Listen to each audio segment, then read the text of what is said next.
लोग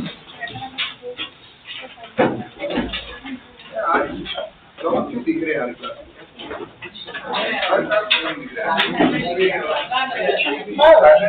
अच्छा वो शादी में गए होंगे कल शादियाँ बहुत थी कल शादियाँ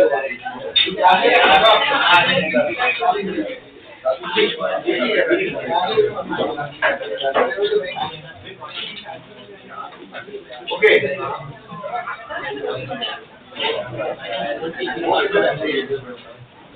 चलिए तुम्हारे पास एक बंदे ने दिए मैं पूछना चाहता हूँ कौन है इसमें लिखा है कि सर गाते हुए बढ़ाते हैं किस वजह से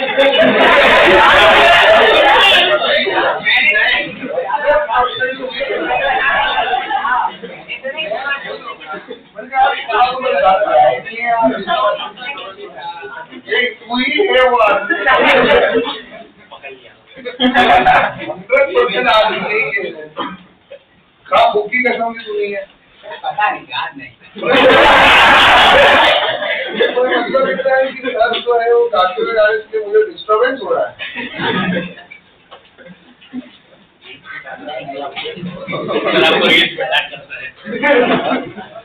यही है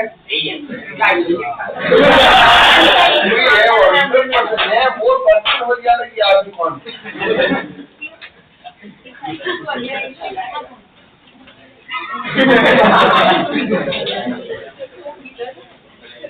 मैं तो सोच रहा हूँ मेरे क्या है भाई इतना तो गाना गाया ही नहीं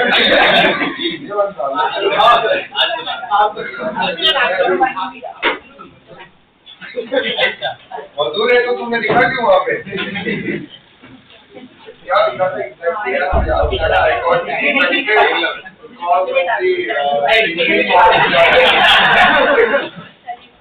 कौन था वो यार मैं उससे मिलना चाह रहा हूँ कौन है भाई आराम से बिंदास कोई दिक्कत नहीं है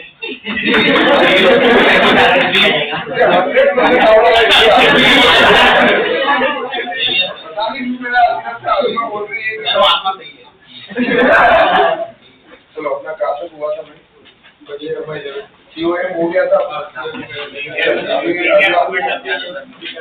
चलिए अगला आइटम डालेंगे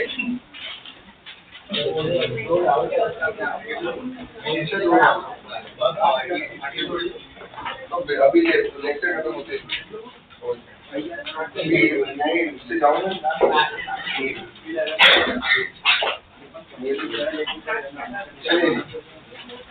अब इम्पल्स के बारे में हम डिस्कस कर रहे हैं इम्पल्स मतलब क्या होता है सबसे पहले ध्यान मान लीजिए आप जैसे मुझे वो पता लगा कि वो बंदा कौन है तो मैंने इस तरह से हाथ दिया और उसकी तरफ जो है वो जा रहा है ये देखो है ना तो मैं फोर्स अप्लाई कर रहा हूँ for short period of time ये फोर्स ऐसे नहीं लग रहा ये फोर्स क्या आ रहा है देखो कंटिन्यूसली फोर्स आ रहा है और ये फोर्स कौन सा होगा जो फोर्स कर रहा है ये फोर्स इसकी बॉडी में लग रहा है for short period of time जैसे हम बैट से बॉल को हिट करते हैं तो बैट जो बॉल पे फोर्स अप्लाई करता है वो फोर्स जो है वो शॉर्ट पीरियड ऑफ टाइम के लिए रहता है बॉल को हम कैच करते हैं तो हाथों से जो बॉल पे फोर्स लगाया जा रहा है वो भी शॉर्ट पीरियड ऑफ टाइम के लिए लगाया जा रहा है तो यहाँ पे अब जैसे यहाँ से मैं ऐसे हिट कर रहा हूँ तो ये भी क्या होगा फोर्स अप्लाई हो रहा है इस पे शॉर्ट पीरियड ऑफ टाइम तो इसी को हम क्या बोलते हैं इम्पल्स जब भी हम फोर्स अप्लाई करते हैं for a short period of time उसकी वजह से बॉडी के मोमेंटम में क्या होता है चेंज क्या होता है बॉडी के मोमेंटम में चेंज होता है इसी को हम क्या बोलते हैं इम्पल्स तो लिखेंगे force applied for a short period of time force applied for a short period of time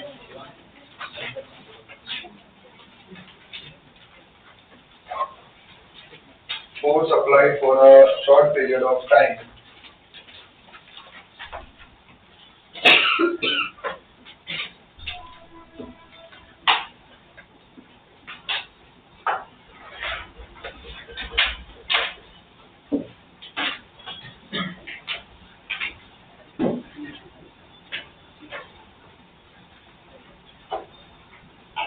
force applied for a short period of time due to which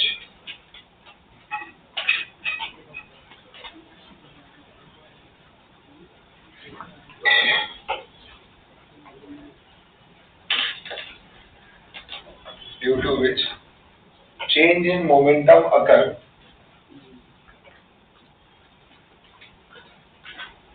Due to which change in momentum occur.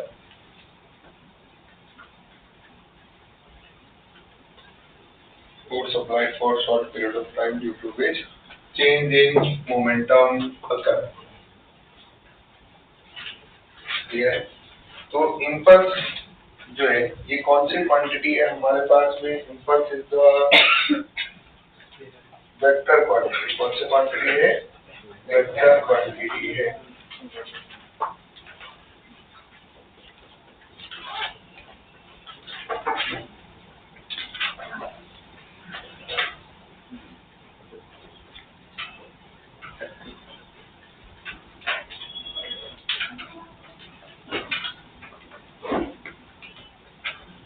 ठीक है, impulse कौन सी quantity है हमारे पास में?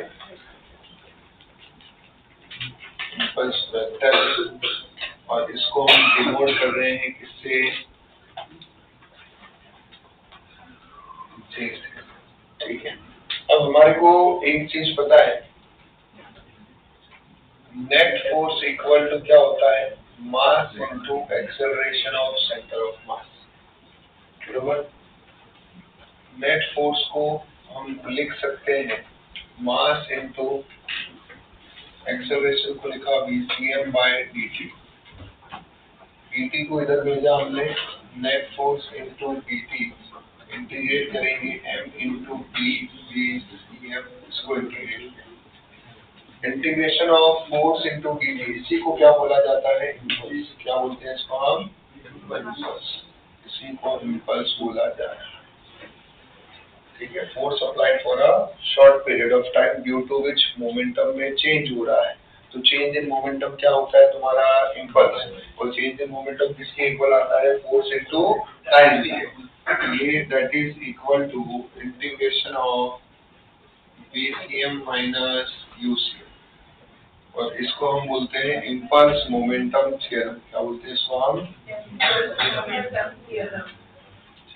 Impulse momentum theorem.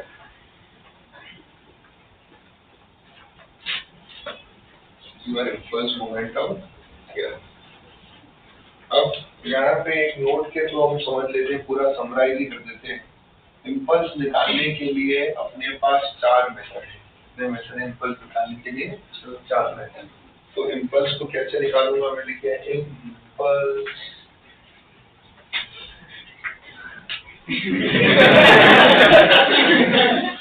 Impulse. अब इसमें हमारे पास चार मेथड है. मेथड नंबर 1, सच बताया तू ही है. पता नहीं क्या, ऐसे कैसे पता नहीं? बोलते क्या लिखा है? इसका मैं तू ही. तो क्या बेटा गजनी है क्या? अब method number 1, if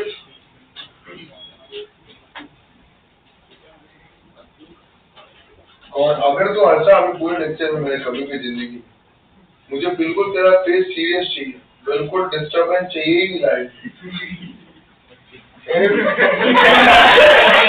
life force और average force given.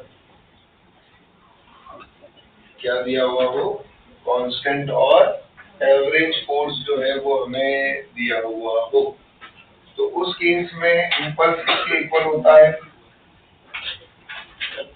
Impulse is equal to constant force into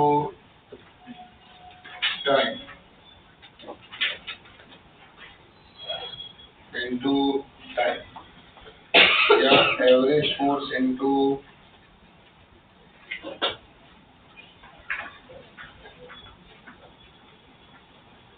time. ठीक है.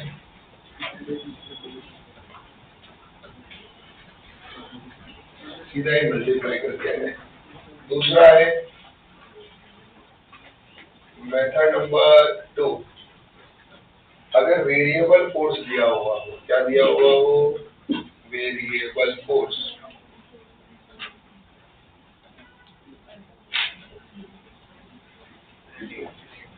Variable force is given. जब वेरिएबल फोर्स दिया हुआ हो तो उस केस में इम्पल्स, अब उस केस में आपका जो फोर्स है वो किसका फंक्शन होता है? टाइम का। इसका फंक्शन है वो टाइम का। Force is the function of time. और आपको इम्पल्स निकालना है। क्या निकालना है आपको? इम्पल्स। तो ये क्या होगा? Integration of F T T. Integration of F T T. कोई कंफ्यूजन इसके अंदर? उसके बाद में और लिमिट लगाएंगे फ्रॉम टी1 से टी2। तो वेरिएबल में इस तरीके से इम्पल्स निकालेंगे। फिर आएगा मेथड नंबर 3। अगर इनिशियल और फाइनल वेलोसिटी दिया हुआ हो, if initial and final velocity given, उस केस में इम्पल्स कैसे लिख लेगा? Impulse equal to impulse momentum theorem. Impulse equal to change in momentum. Impulse का यूनिट किसके इक्वल होगा बताओ? मोमेंटम के इक्वल। चेंज इन मोमेंटम है ना यार, तो मोमेंटम के इक्वल। तो यूनिट होगा केजी मीटर पर सेकेंड या फिर न्यूटन सेकेंड। ठीक है, तो that j is vector form में भी आप चाहे तो लिख सकते हो, that is equal to mv vector minus mv। And the last method is area under the curve. A force time graph is क्या दिया हुआ वो हमें? फोर्स टाइम ग्राफ दिया हुआ।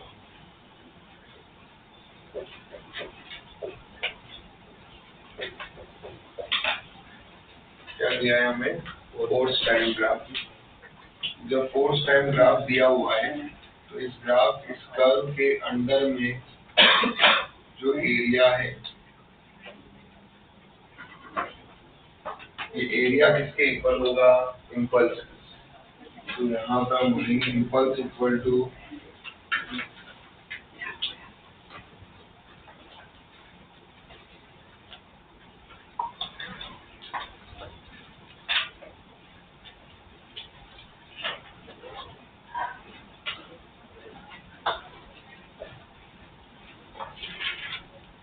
Area under force time graph.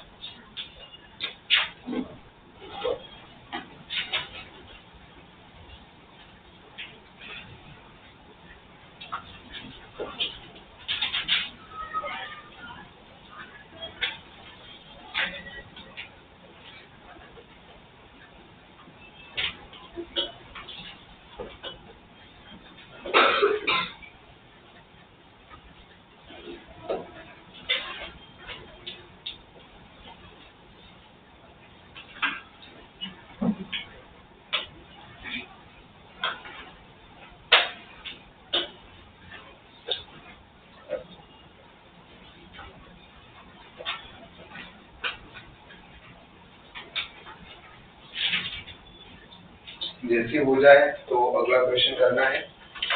Question number COM impulse का 1।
हाँ,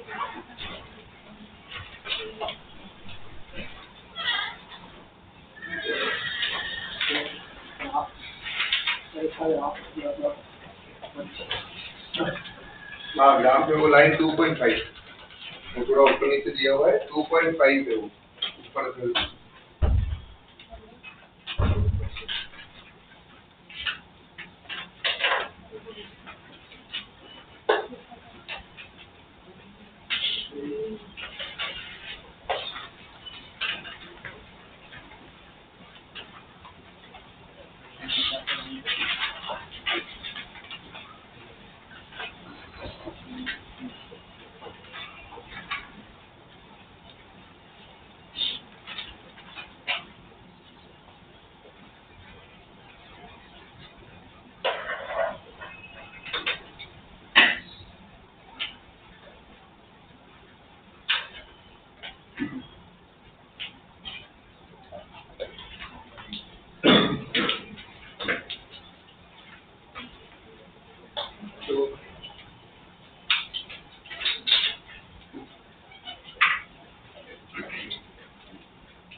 तो ये हमको सबसे पहले हमने क्या किया होगा, एरिया अंडर द कर्व से, एरिया अंडर द कर्व से क्या निकाल दिया हमने, इम्पल्स निकाल दिया है। और फिर वहां से हमने क्या कर दिया है, सीधा चेंजिंग मोमेंटम से इम्पल्स निकाल दिया है। क्लियर है? कोई कंफ्यूजन इसके अंदर? क्या सबको आंसर आ गया है? इम्पल्स इक्वल टू एरिया निकाल दिया ना सब लोगों ने? कितना आया एरिया? Area under curve.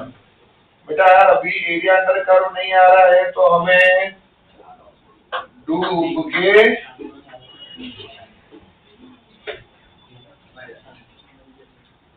पर उसमें भी टीचर खराब है क्योंकि उसने एरिया अंडर कर्व गाते हुए पढ़ाया था, इसलिए हम डिस्ट्रैक्ट हो गए थे।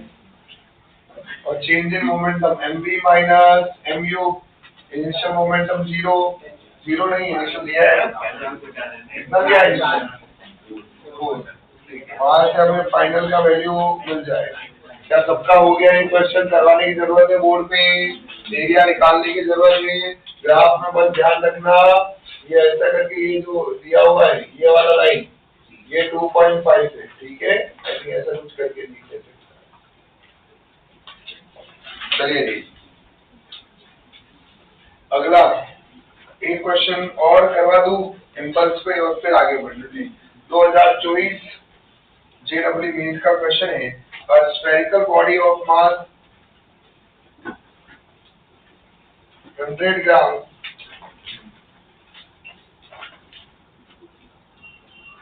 is dropped from height of 10 meter from ground. Spherical body of mass 100 gram is dropped from height of 10 meter from ground. After hitting the ground,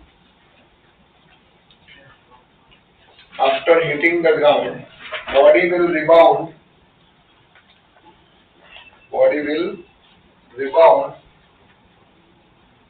to height of 5 meter.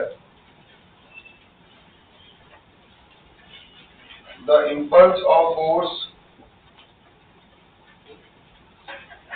imparted by the ground to the body is given by, और dot dot करके question mark लगा देना, और जी को लेना है 9.8। तो ये हमारे जेडब्ल्यू मेंस का पीवाईक्यू है 2024 का, जैन 2024 का पीवाईक्यू।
सिंपल सा क्वेश्चन है,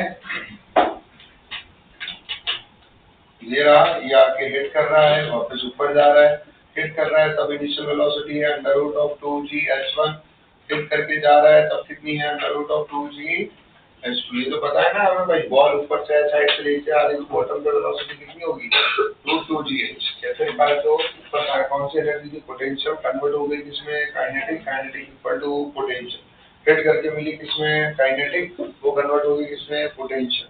वहां से हमेशा तुम्हें v का फॉर्मूला रूट 2g h ही मिलेगा। अब यहाँ पर तुम्हें इम्पल्स निकालना है, इम्पल्स इक्वल टू क्या होता है, चेंज इन मोमेंटम। अगर तूने नीचे वाले को नेगेटिव लिखा है तो ऊपर वाले को क्या ले, पॉजिटिव, क्या लिखो ऊपर वाले को पॉजिटिव। तो impulse equal to change in momentum mv minus mu, m आ गया यहाँ पर, यहाँ लिखेंगे under root of 2g h2 minus h2 कितना है यहाँ पे 5 minus of root 2g h1। तो मास कितना दिया हुआ है क्वेश्चन में 0.1 kg।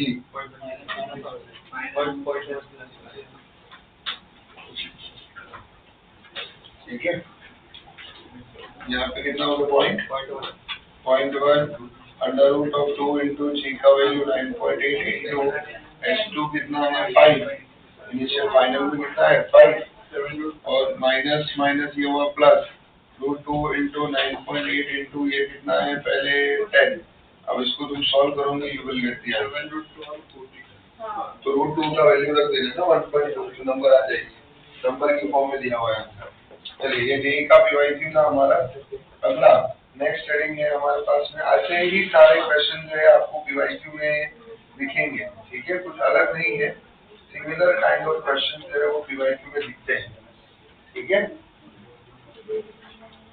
अभी नेक्स्ट जो है हमारा that is COLM. नेक्स्ट तो सॉल्विंग करनी को क्या करनी हमें COLM.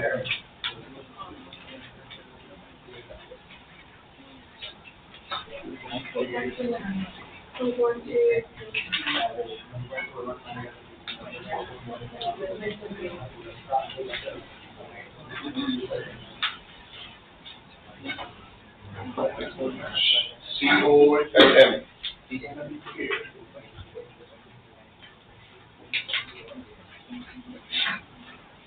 COLM का मतलब क्या है? Conservation of linear momentum. क्या है COLM हमारा?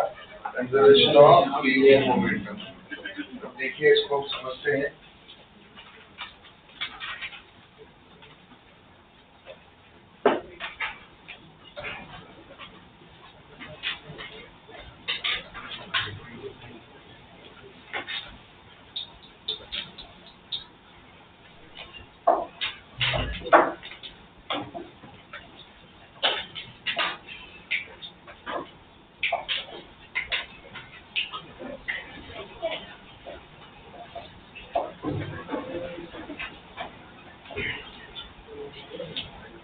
COLM की बात चल रही थी. कंजर्वेशन ऑफ लीनियर मोमेंटम जिसको हम लिखते हैं. अब कब यूज कर सकते हैं? जब भी आइसोलेटेड सिस्टम हो. When net external force is 0. क्या लिखा हुआ है? When net external force is 0. कौन सा सिस्टम है? Isolated system. आइसोलेटेड सिस्टम का मतलब ऐसा सिस्टम जिसपे नेट फोर्स क्या लग रहा हो? 0. तो जब तेरा नेट फोर्स 0 होता है अंकल आंटी, तो उस केस में क्या होगा? यहाँ पे नेट फोर्स क्या है? 0 है. फोर्स का फॉर्मूला क्या होता है? dP/dt is equal to 0. dP/dt 0 है मतलब P इक्वल टू किसका मोमेंटम? किसका डिफरेंशिएशन 0 होता है? कांस्टेंट का. किसका डिफरेंशिएशन 0 होता है? कांस्टेंट का. तो P इक्वल टू क्या होगा? कांस्टेंट. P मतलब लीनियर मोमेंटम. क्या है P का मतलब? Linear momentum. अगर लीनियर मोमेंटम कांस्टेंट है, इसका मतलब हम बोल सकते हैं initial linear momentum is of system is equal to final linear momentum of system. और इसी को हम बोलते हैं कंजर्वेशन ऑफ लीनियर मोमेंटम. इसको क्या बोलते हैं हम? Conservation of linear momentum. ठीक है. और ये कब लगा पाएंगे कंजर्वेशन ऑफ लीनियर मोमेंटम? ये क्लियर हो गया सबको? जब आइसोलेटेड सिस्टम हो, जब नेट एक्सटर्नल फोर्स क्या हो? 0 हो, तभी हम इसका यूज कर सकेंगे.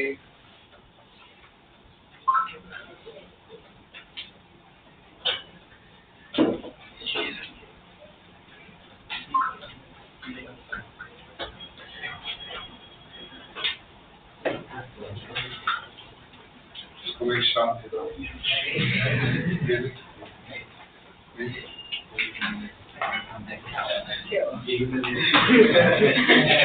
यही के एग्जाम में शादी चल रही है बाजू में. जो हम एग्जाम दे रहे हैं बाजू में चल रहा है. इधर गाने चल रहे हैं.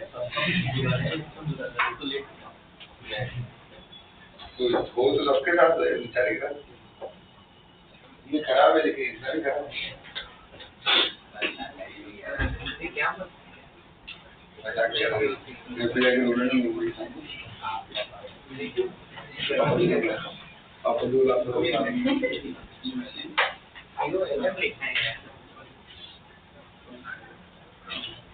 चलिए इसके कुछ एग्जाम्पल से हम समझते हैं.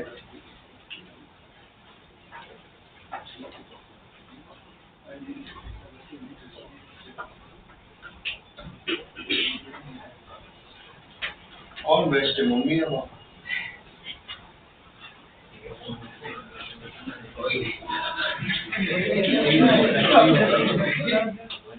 पड़ोसी बेस्ट है. क्यों मम्मी क्यों बेस्ट है? जानना चाहता हूँ. मेरे बच्चों को भी कोई पूछे कौन बेस्ट है, तो बोल रहे हैं एक रीजन बताओ क्यों ऐसे ही? पापा भी था वो डांटते इसलिए नहीं तो वो बेचारा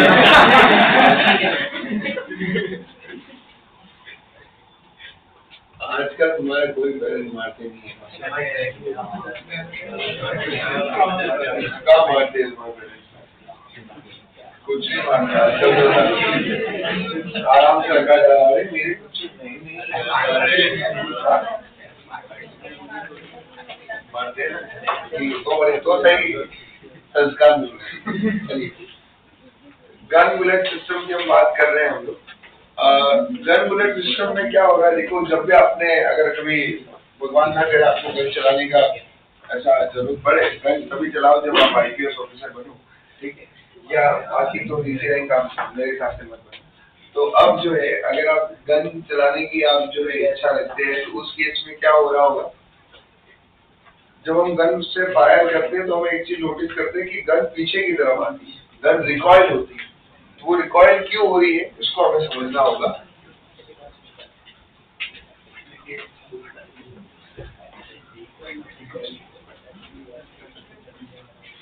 ये नहीं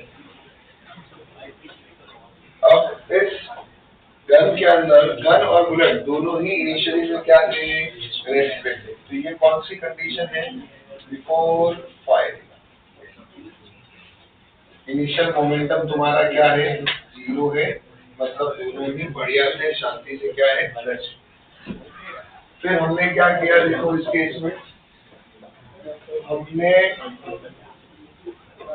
ट्रिगर जो है वो प्रेस किया। अभी आप में से कोई बोलेगा सर जब आप ट्रिगर प्रेस कर रहे हैं उस केस में तो हम तो एक्सटर्नल फोर्स लगा रहे हैं है ना पर आप सिर्फ अपने आप से वो क्वेश्चन पूछो कि जो ट्रिगर को आपने प्रेस किया था क्या उस फोर्स की उतनी औकात थी कि वो बुलेट को इतनी हाई स्पीड से फेंके नहीं सिंपल सी बात है वो तो एक स्विच की तरह हुआ जिसने प्रोसेस को क्या किया इनिशिएट किया स्टार्ट किया जो भी हुआ वो बुलेट पे जो फोर्स लगा वो गन के अंदर जो मैकेनिज्म है उस मैकेनिज्म ने उसके ऊपर जो है क्या लगाया है फोर्स लगाया है जो भी अंदर गन के अंदर स्प्रिंग एंड ऑल जो भी अरेंजमेंट है उस अरेंजमेंट ने जो है उस बुलेट पे फोर्स लगाया है ना कि हमने जो वो प्रेस किया है वो तो सिर्फ क्या कर रहा है प्रोसेस को इनिशिएट कर रहा है वो तो एक स्विच की तरह हुआ बस और कुछ नहीं।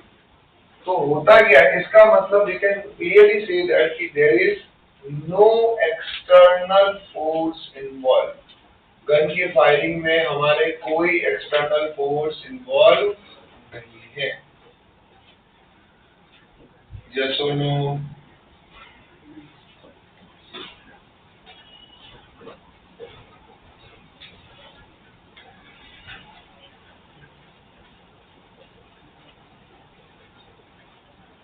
क्लियर है यहाँ पे कोई एक्सटर्नल फोर्स इन्वॉल्व नहीं ये क्लियर हो गया।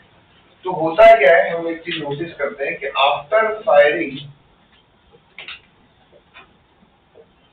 हमने नोटिस किया कि ये बुलेट जा रहा है with the speed of v1 मास कितना है इसका v1 मास कितना है m1 गन का मास m2 है और ये इधर की तरफ जा रहा है विद द वेलोसिटी v2।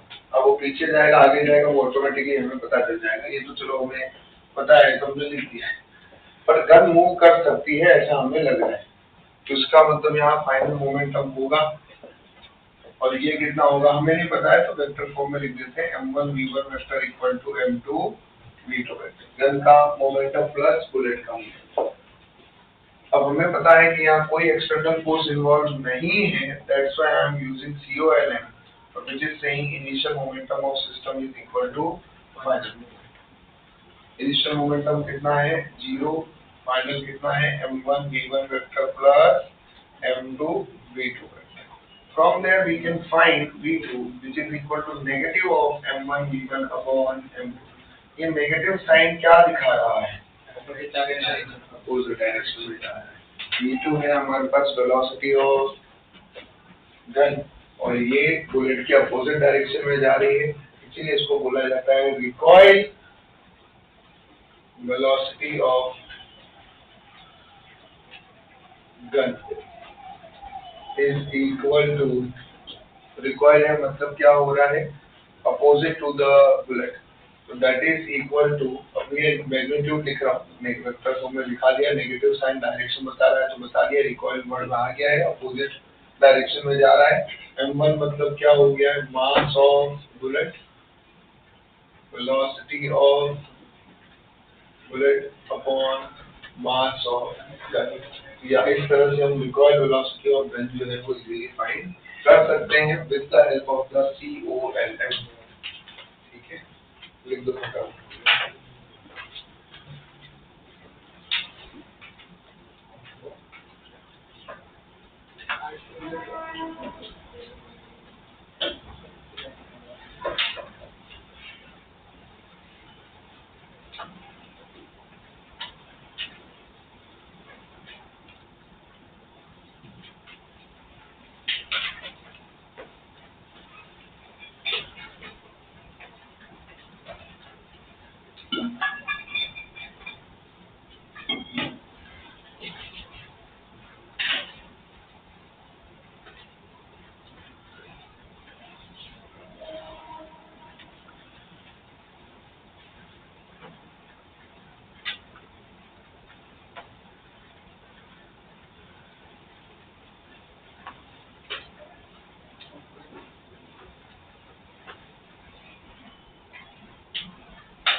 देखो गन क्या बनाने में टाइम पास कर रहे हो।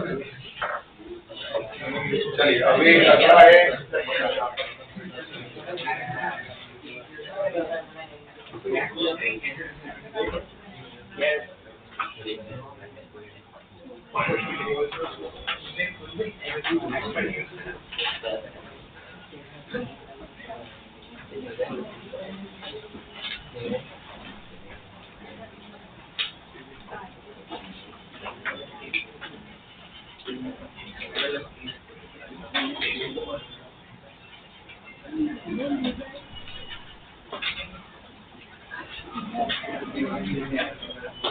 Boardman system.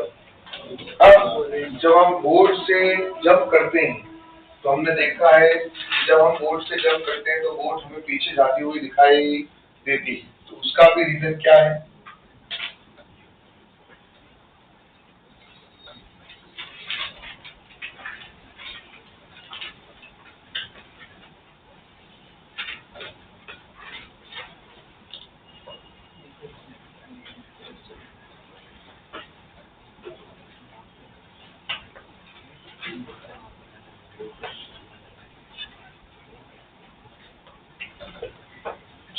इनिशियली में ये भी क्या था, बोर्ड प्लस मेन सिस्टम लोगे तो नो एक्सटर्नल फोर्स इन्वॉल्व,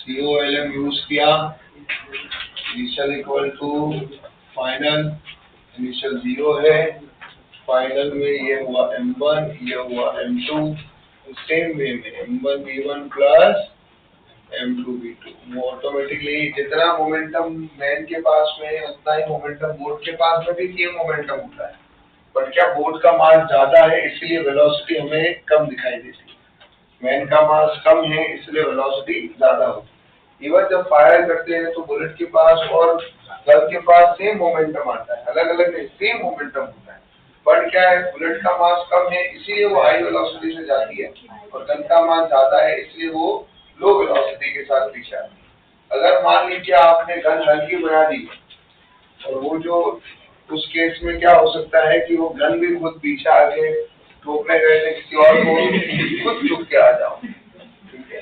तो ये हमें ध्यान देता है तो उसको डिजाइन करते टाइम अगर आपने इसमें आतंकवादी बनने का तो चाहे तो ये भी एक जो है हमारा ध्यान रखने वाला पॉइंट है, ठीक है। देश की सेवा करें, आतंकवादी ना प्लीज, कुछ फर्क कुछ मतलब नहीं। ये मेरे को तो उनकी थॉट्स मतलब खुद मर के क्या ही मतलब चाहिए क्या है, तो अभी क्या कर सकते हैं।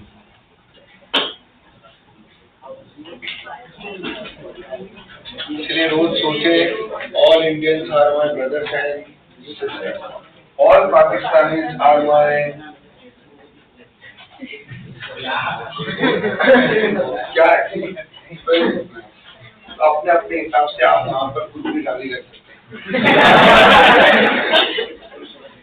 पाकिस्तान की बात आई गई है तो एक्सप्लोजन ऑफ बॉम्ब, क्योंकि क्या होता है ना कि ये देश इतना अच्छा है कि एक दिन पहले हम पे बॉम्ब फेंकता है और दूसरे दिन वो भूल जाता है कि इसको काबिल खुद पे फेंक देते हैं। तो यहाँ पर एक्सप्लोजन ऑफ बॉम्ब के बारे में वो होता है, वो सोचा हम यहाँ से फेंकेंगे वहां तक पहुंचेगा, वहां से ऊपर में वापस होने के ऊपर गिर जाता है वो। तो एक्सप्लोजन ऑफ बॉम्ब के बारे में हम डिस्कस कर रहे थे।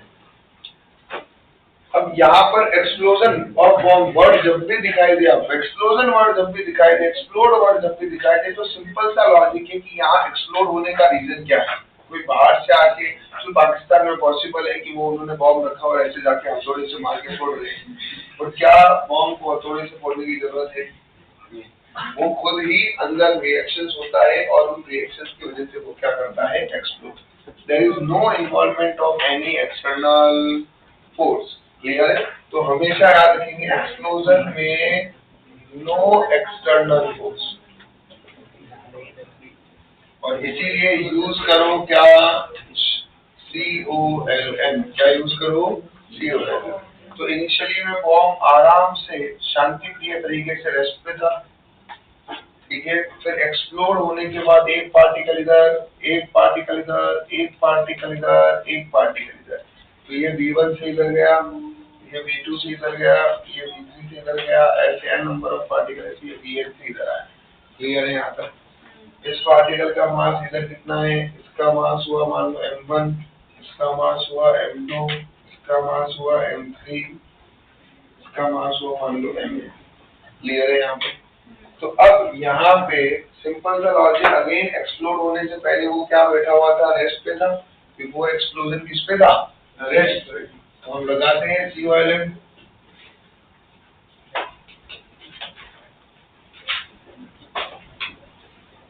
Initial momentum of system is equal to final, तो ये आगे 0। बिफोर एक्सप्लोजन बॉम्ब क्या था,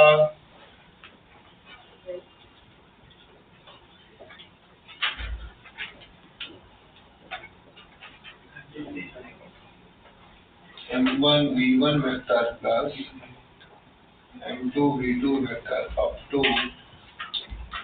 mn vn। हर एक पार्टिकल का मोमेंटम जो है वो हमने ऐड करके टोटल मोमेंटम निकाल दिया, और वो भी क्या होगा, 0 से इक्वल, क्योंकि इनिशियली में सिस्टम रेस्ट में। चलिए आइए अभी क्वेश्चन करिए उसी के अगला वाला।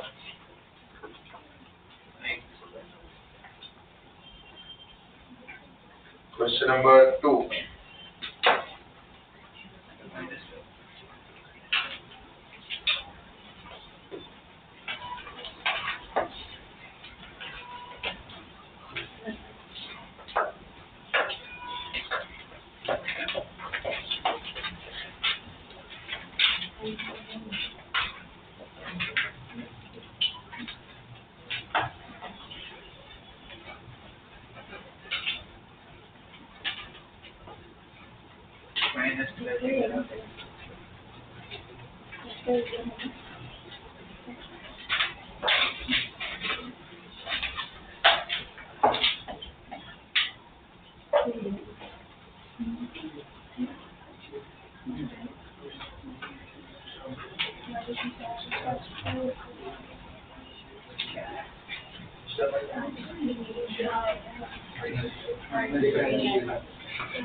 बातें नहीं करनी है।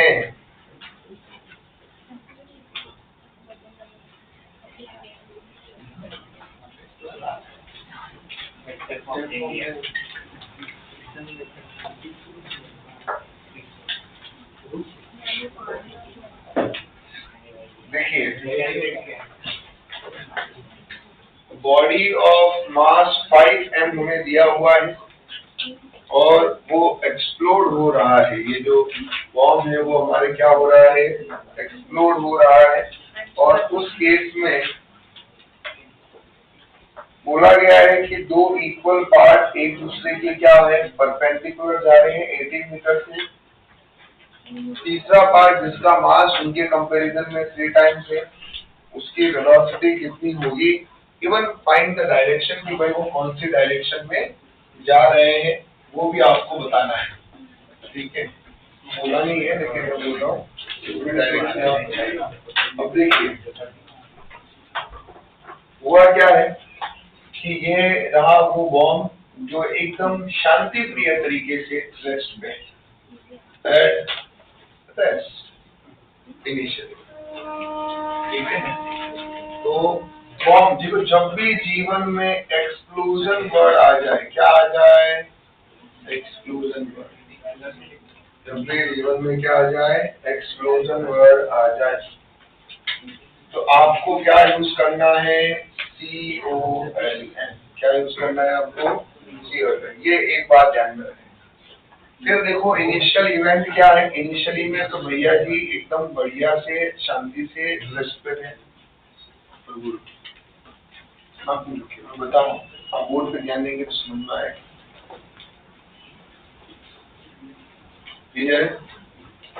और फाइनल में वो 3 टुकड़ों में जो है वो डिवाइड हुआ है। एक टुकड़ा M है, दूसरा भी M है, और both are perpendicular to each other. तो मैंने अगर एक को X में लिया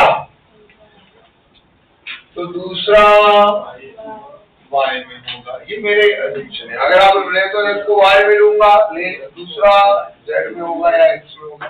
कोई भी आप इस तरह से दूसरे के परपेंडिकुलर दिखा दीजिए। ठीक है, तीसरा अपने को पता नहीं किधर को गया, यस और नो।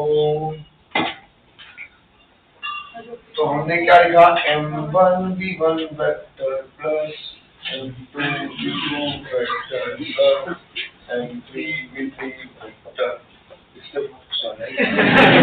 अब 3 मार्क्स आए यहाँ पे हमारे पास।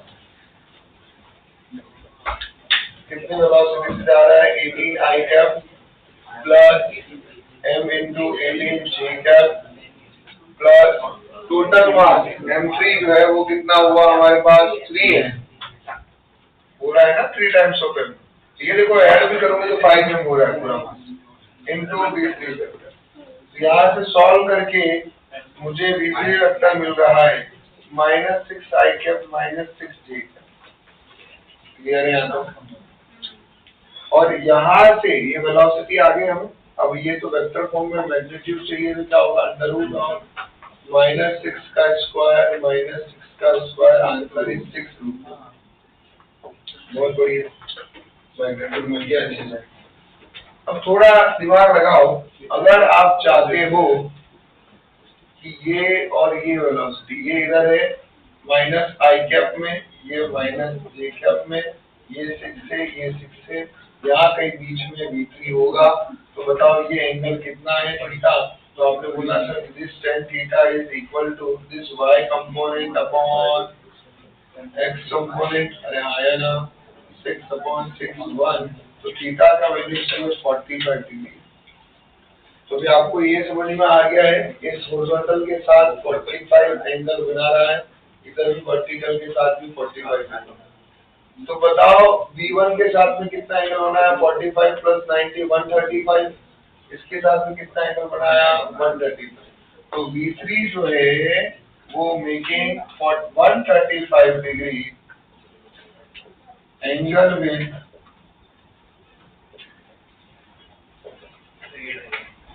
आइदर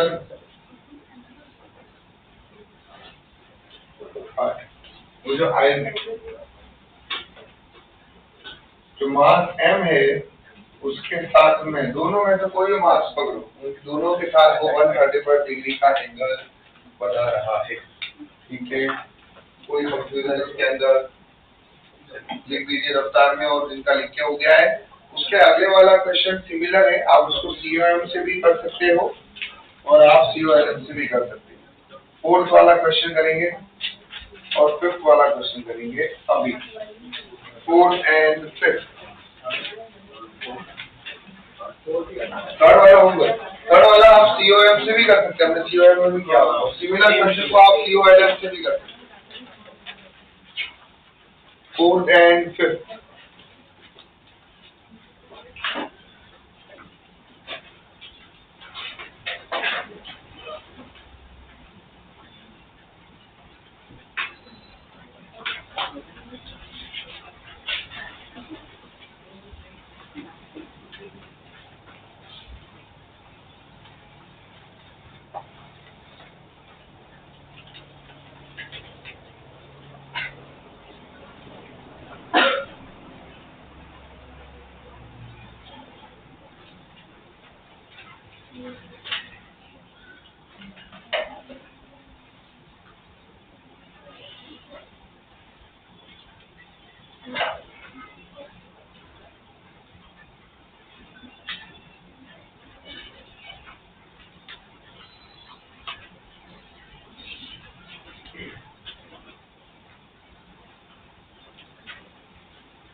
हाँ जी, चलिए आइए देखिए क्या दिया हुआ है क्वेश्चन के अंदर।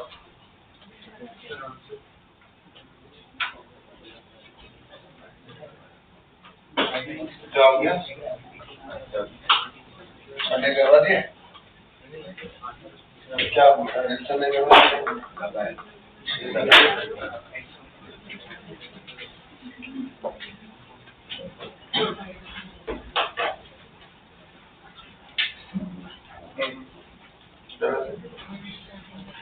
चलिए आइए, ऐसा हमने रेंज वाला एक क्वेश्चन सिमिलर किया था, लेकिन वो जो है उसमें सेकंड पार्ट का कितने डिस्टेंस पे गिरा था वो निकालना है।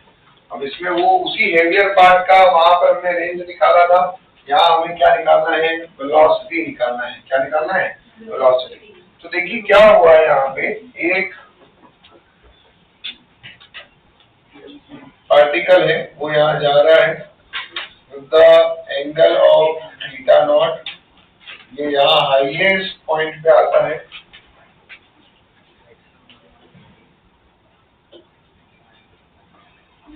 ये रहा उसका हाईएस्ट पॉइंट, और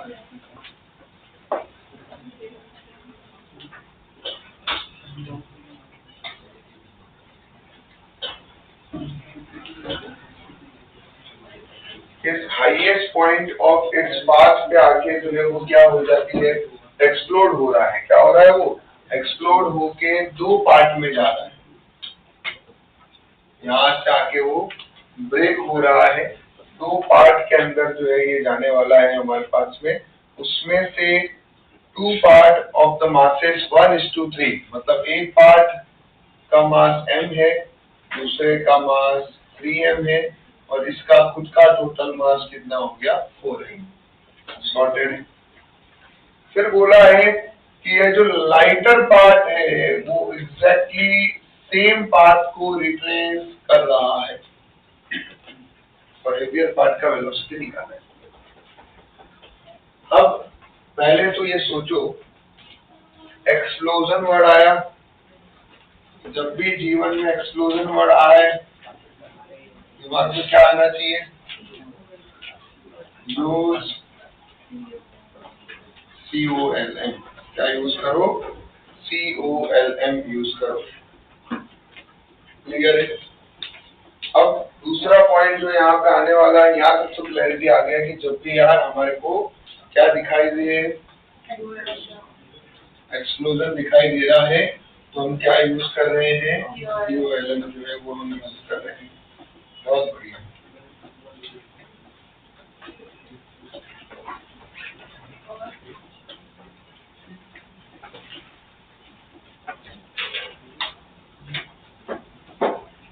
यहाँ वेलोसिटी कितना है, V0 दिया हुआ। जब ये अपने हाईएस्ट पॉइंट पे आता है, क्या हाईएस्ट पॉइंट पे आने के बाद फिर एक्सप्लोड हो रहा है, हाईएस्ट पॉइंट पे बिफोर एक्सप्लोजन वेलोसिटी कितनी है बताओ, हाईएस्ट पॉइंट पे बिफोर एक्सप्लोजन वेलोसिटी करनी है, कौन सी कंडीशन है, बिफोर एक्सप्लोजन।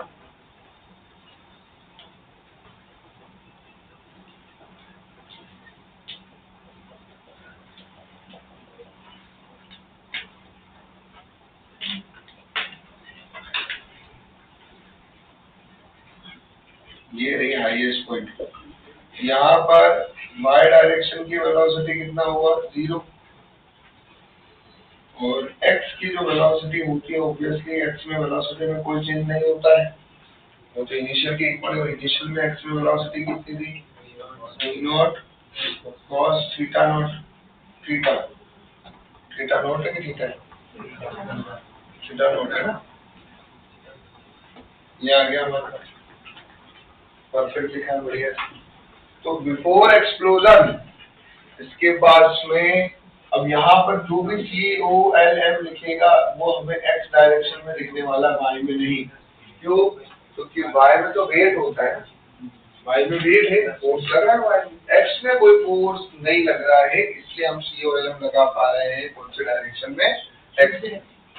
ठीक है, तो ये बोलेगा initial momentum is equal to final momentum. Initial momentum कितना है बताओ, that is 4m into velocity जो हमारे पास में है, that is equal to initial velocity जिसको हम बोलेंगे बिफोर कोलिजन, वो सिर्फ है V0 cos theta.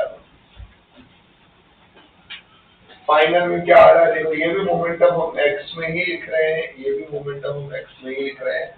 Conservation of linear momentum इस केस में x में ही लगा सकते हैं, y में नहीं, क्योंकि y में तो उनके वेट भी लग रहे हैं, mg एक्सटर्नल फोर्स y में लग रहे हैं, x में कोई x फोर्स नहीं लग रहा है, इसीलिए हमारा COLM तभी लगाया जाता है जब नेट फोर्स 0 हो। तो x में नेट फोर्स 0 है, इसलिए x में हम COLM लगा रहे हैं। अब ये दो टुकड़ों में गया, एक टुकड़ा ये रहा स्मॉल m, और उसके पास स्पीड कितना है v1, लेकिन वो अपोजिट डायरेक्शन में गया, इसलिए मैं उसको नेगेटिव v1 लिखूंगा। अब अगला मास 3m है और वो v2 से गया, पर लेकिन ये बोला गया है कि वो एग्जैक्टली सेम पाथ रिट्रेस करे जिस पाथ से वो आया है। मतलब यहाँ पर ये जो वेलोसिटी अगर v0 cos थीटा है, अगर मैं इसको उल्टा कर दूं तो क्या ये सेम पाथ रिट्रेस करते हुए आएगा, भाई ये और ये तो सिमिलर ही बात है। अगर यही वेलोसिटी को हम उल्टा कर दें, इधर कर दें, तो ये सेम पाथ को रिट्रेस करके नीचे आ जाएगा। तो v1 is equal to V0 cos theta not होना चाहिए, बिकॉज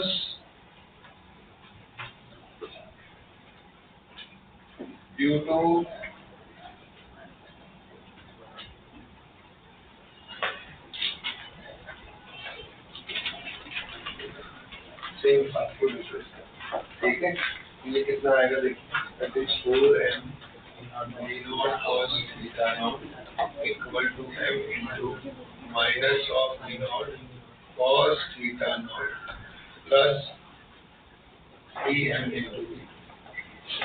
इसको जो हम सॉल्व करेंगे तो कितना आएगा,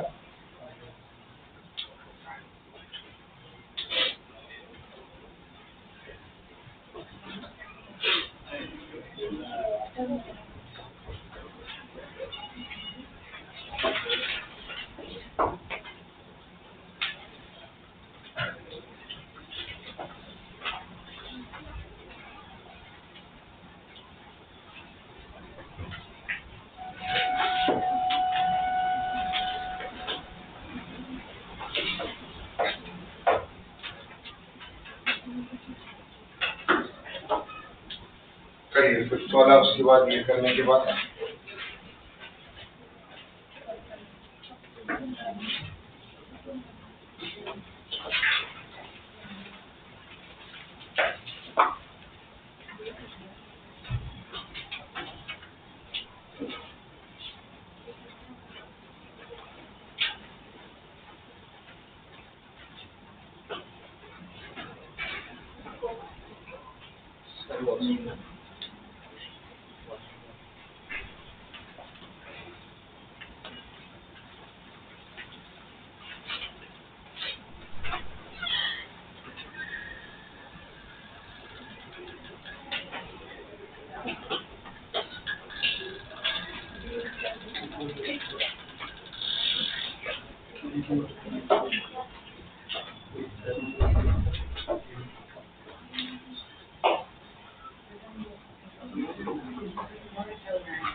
चलिए जी, फिफ्थ वाला क्वेश्चन देखो।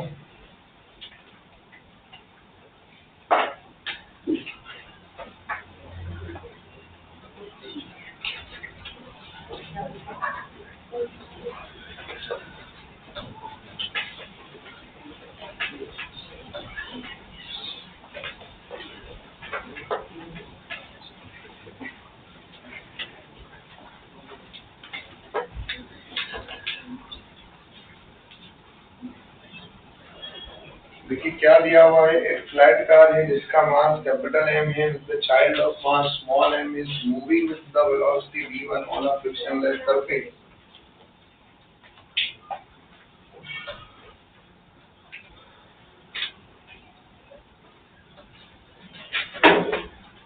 ये रही वो कार जिसका मास कैपिटल एम है, चाइल्ड जिसका मास स्मॉल एम है। ये रहा वो बच्चा,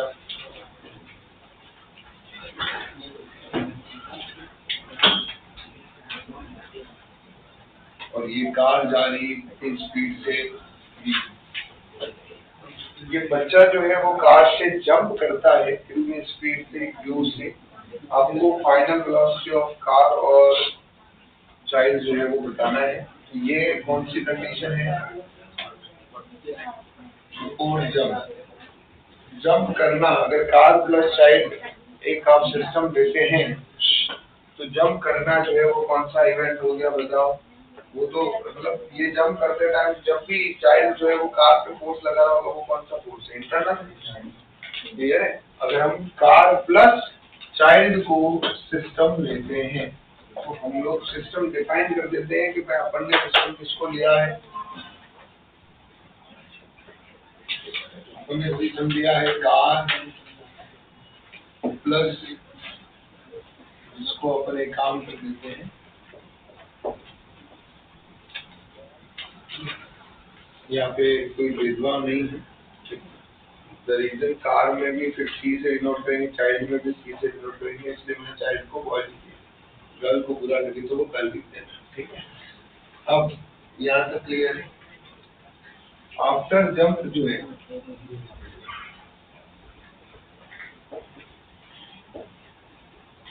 कार की स्पीड में चेंज आएगा।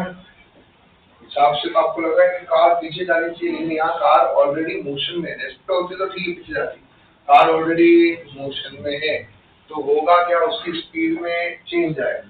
उसकी स्पीड या तो डिक्रीज हो सकती है, ठीक है। तो यहाँ पे हमने बोला नाउ जंप करने के बाद कार की स्पीड कितनी है? v2। पहले v1 थी, अभी कितनी है? v2। और ये बंदा इस तरह से हवा में u वेलोसिटी के साथ जा रहा है। और ये u क्या है बताओ? वेलोसिटी ऑफ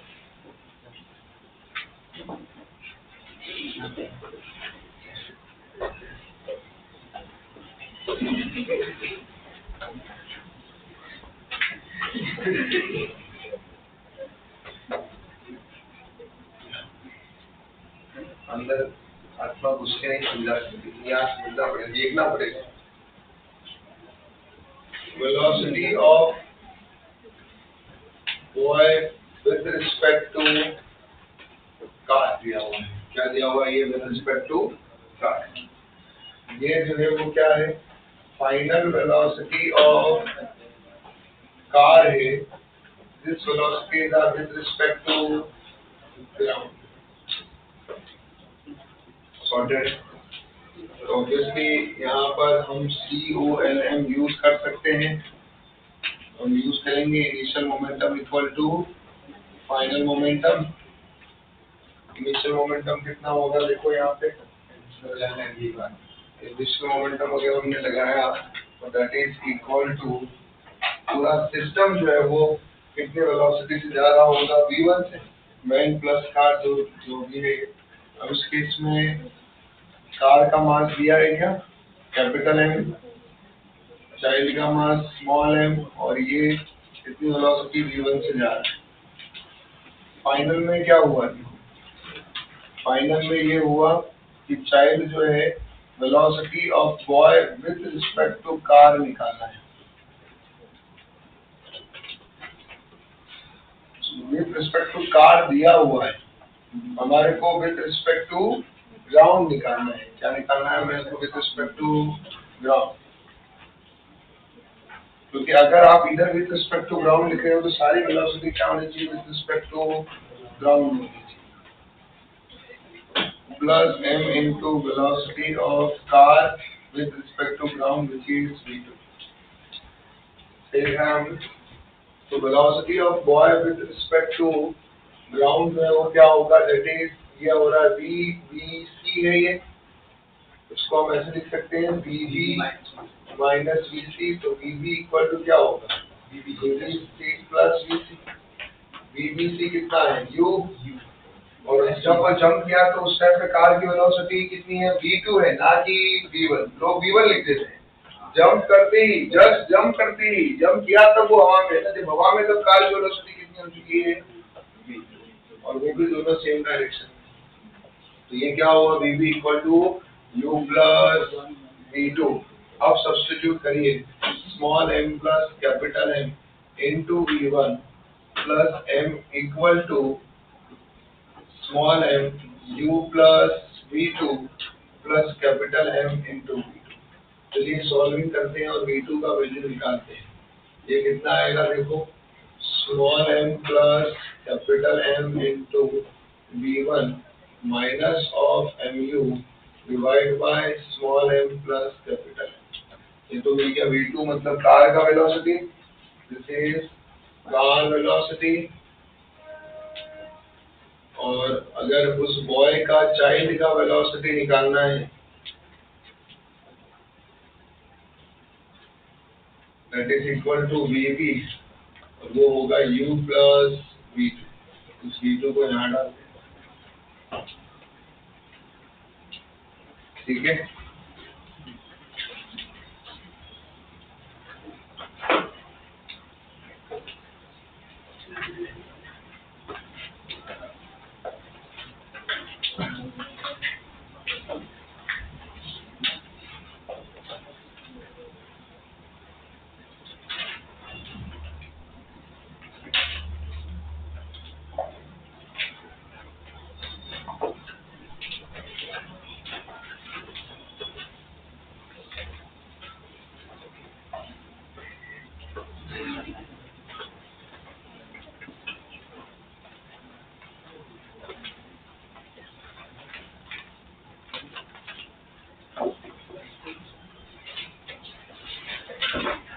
कोई कंफ्यूजन इसके अंदर, मॉड्यूल निकालेंगे अपना, होमवर्क दिया था मॉड्यूल तो बहुत सारा किया है या नहीं किया है। डीपीपी 1 पूरा हो चुका होना चाहिए मेरे हिसाब से, आगे होंगे सारे क्वेश्चन। और एग्जांपल नंबर 14 तक सब कुछ हो गया है। Example 14 DPP 1 it should be completed है ना, ये पूरा कंप्लीट होना चाहिए। उसके बाद अगला जो है एग्जांपल 15 भी आप कंप्लीट करेंगे। एग्जांपल 16, 17, 18 और 19, 20 भी करो, इवन 21 भी करो। फिर एक टॉपिक और है COM और COLM को मिक्स करके एक और आएगा, वो मैं कराऊंगा अलग से। कंजर्वेशन ऑफ एनर्जी वाला पार्ट है, COLM और कंजर्वेशन ऑफ एनर्जी वाला पार्ट, उस पे एग्जांपल 22 है, तो वो अपना अगला टॉपिक है। 16, 17, 18, 19, 20 और 21। उसके बाद डीपीपी नंबर 2 ट्राई करके आना है, डीपीपी नंबर 2। ठीक है, अब डीपीपी नंबर 2 के बाद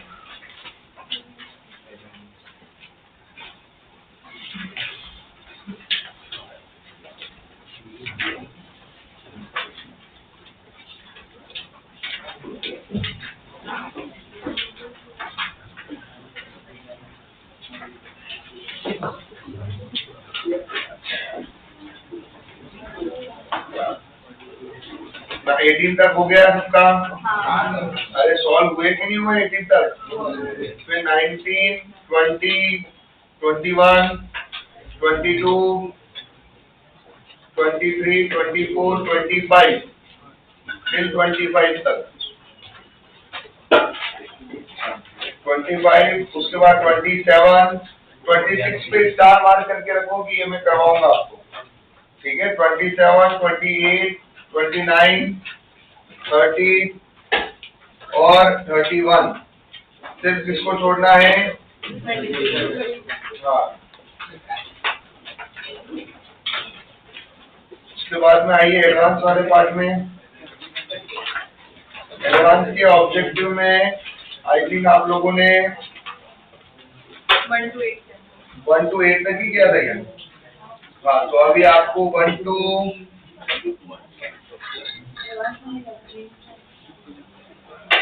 1 से लेकर 19 तक, 1 से लेकर 19 तक, 1 to 19।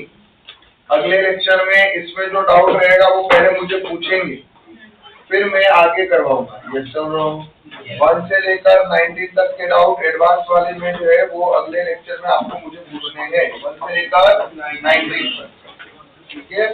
और इसके बाद जो है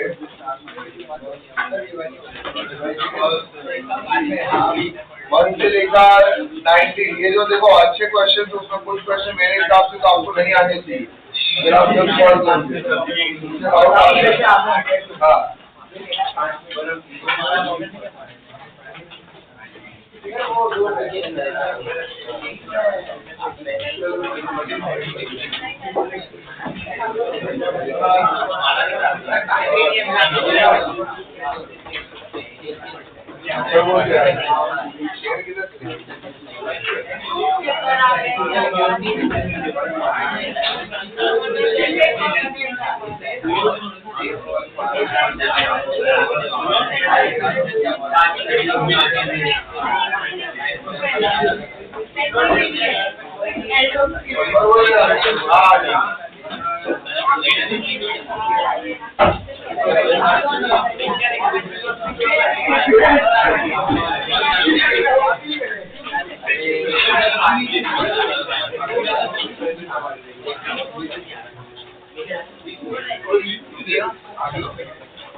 इनका लेक्चर दिया है, बात सुनी है।